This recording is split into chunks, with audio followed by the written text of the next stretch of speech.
15টা সুন্নত মুখস্থ রাখতে হবে। 1 নাম্বার সুন্নত ফজরের সালাত জামাতে পড়তে হবে। 2 নামাজ মুনাফিকদের কাছে সবচেয়ে কঠিন, একটা হচ্ছে ফজরের নামাজ আর একটা এশার নামাজ। 2 নাম্বার সুন্নাহ হচ্ছে আসওয়াক, মেসওয়াক করা। মাতহারাতুন লিল ফাম মারদাতুন লিররাব, মেসওয়াক করলে দাঁত পরিষ্কার থাকে, আল্লাহ খুশি হয়ে যায়। বিশ্বনবী বলেছেন যদি আমার উম্মতের জন্য কষ্ট না হতো প্রত্যেক নামাজের আগে মেসওয়াক করা আমি ফরজ করে দিতাম। মেসওয়াক ছিল বিশ্বনবীর জীবনের শেষ আমল। এই মেসওয়াক করে বিশ্বনবী শেষ নিঃশ্বাস ত্যাগ করেছেন। বিশ্বনবী বলতেন নি'মা সিওয়াকি আয-যাইতুন ফাইন্নাহু সিওয়াকি ওয়া সিওয়াকুল আমবিয়া মিন ক্বাবলি।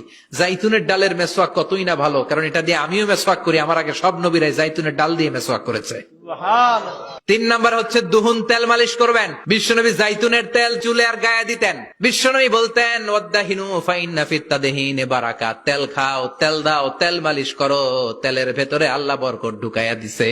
সুবহানাল্লাহ। 4 নম্বরে আত্তিব, জুমার দিনে সুগন্ধি লাগিয়ে যাওয়া সুন্নাত।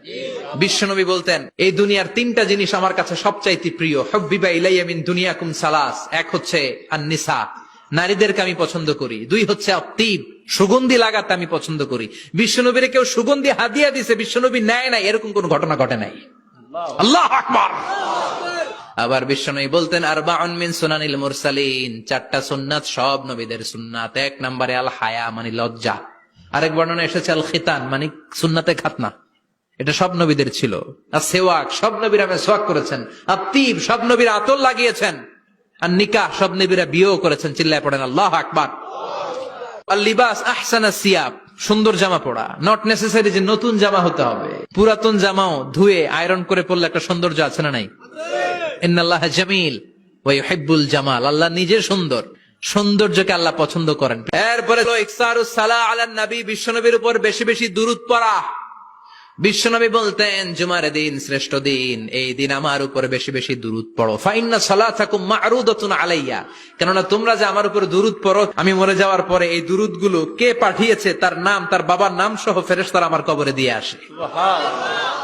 সাহাবারা বললেন ইয়া রাসূলুল্লাহ কাইফা সালাতুনা মা'রুদাতুন আলাই, আপনি মরে যাওয়ার পরে আমাদের দুরূদ কেমন করে আপনি দেখবেন? ওয়াকাদ আরিমতা, আপনি তো পচে গলে মাটির সাথে মিশে যাবেন। বিশ্বনবী বলেন ইন্নাল্লাহা হাররামা আলাল আরদি আন তাকুলা আজসাদাল আম্বিয়া, নবীদের লাশকে খেয়ে ফেলা, নবীদের লাশকে পচিয়ে ফেলা জমিনের সব মাটির জন্য আল্লাহ হারাম করে দিয়েছে।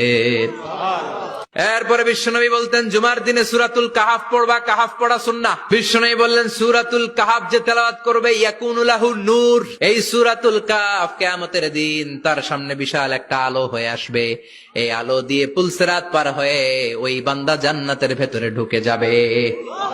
আবার বিশ্বনবী বলেন যারা সূরাতুল কাহাফের প্রথম 10 আয়াত তেলাওয়াত করবে জুমার দিন, শেষের 10 আয়াত যারা জুমার দিন তেলাওয়াত করবে, দাজ্জালের ফিতনা থেকে তাদেরকে মুক্ত রাখবে কে? এরপর আত-তাবকির ইলাল মসজিদ, মসজিদে আগে আগে যাওয়া সুন্নাত। আগে যিনি যাবে উনি কি পাবে? তারপরে গরু, তারপরে বকরি, তারপরে মুরগি, মুরগির পরে ডিম না আন্ডা? আন্ডা। আল মাশিউ আলাল ইকদাম, বিশ্বনবী বললেন হেঁটে হেঁটে জুমার নামাজে যাওয়া সুন্নাহ। প্রতি কদমে কদমে আমলনামায় সওয়াব দিয়ে দিবে কে? এরপরে বিশ্বনবী বললেন আদামু তাখাত্তি রিকাবান নাস, মানুষের ঘাড় ডিঙ্গিয়ে সামনে না যাওয়া সুন্নাহ। অনেকে জুমার দিন আসে সবার শেষে বসতে চায় সামনে, এরকম ডাকাইত আছে না নাই?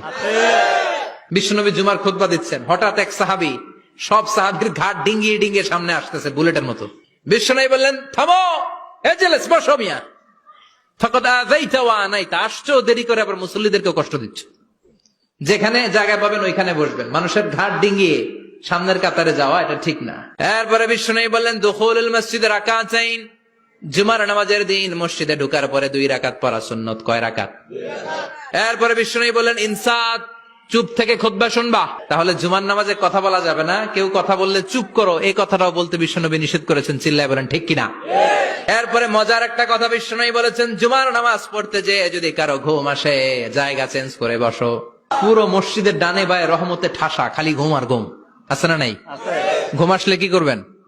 উঠে যাবেন, উঠে জায়গা চেঞ্জ করবেন, পানির ঝাপটা দিবেন, ঘুম দূর করে দিবে কে? তারপরে বিশ্বনবী বললেন জুমার দিন দোয়া করলে কবুল হয়। এটা কখন?